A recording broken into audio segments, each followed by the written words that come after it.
Эчендеген жолду баскан Кыргыз элинин улуттук кийинчиси болуп, канжанына сиңген мурастар арбын. Алардын ичинен Кыргыз элин өзгөдөн айырмалап таанытып, кыргызды кыргыз кылып белгилүү бир деңгээлде даңазалап турган улуттук эң белгиге айланган оюмолор, жүндөн кийизден жасалган буюмдар экендиги талаштас. Мына ошол жүндөн жасалган чебир уздардын эмгектери 19 октябрдан тартып бүгүнкү күнгө чейин Тарых музейинде оюмо жана кездеме токуу салттуулук заманбап аталышында көргөзүлүүдө. Бул иш-чаранын өзгөчө жаштар үчүн мааниси чоң дейт көргөзмөнүн уюштуруучусу Акматова Гүлмира. Бул көргөзмө оюмо жана кездеме токуу деп аталат. Бул көргөзмөдө негизинен жүндү иштетүү коюлганда, бул кол өнөрчүлүктүн бир түрү да.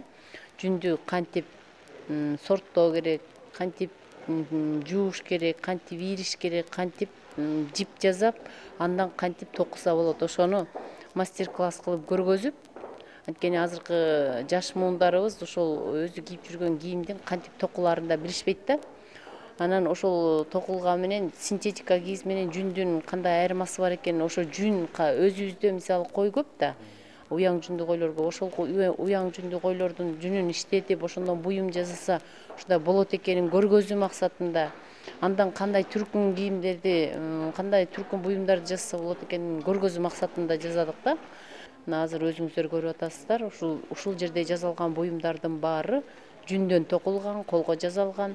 Мен көргөзмөлөргө тынбай катышып келем. Ошо көргөзмөлөрдө мен койсом, бул кайсы мамлекеттен келди дейт. А мен Кыргызстандык эле десем, Кыргызстандын аялдарынан, кыргыз койлорунун жүнүнөн жасалган десең, ишенишпейт. Сен уялбайсыңбы, башка мамлекеттен алып келип, өзүңдүн атыңды коюп алып саткандан дегенге чейин барышат да. Бул көргөзмөдө коюлган эмгектер кажыбас мээнеттин аркасында жаралган. Чебер уздардын жөпчөнөкөй колдорунан адамзат таң каларлык буюмдар жасалып, ар бир көркөм эмгекке учурда дүйнө эли кызыгуу менен карашат.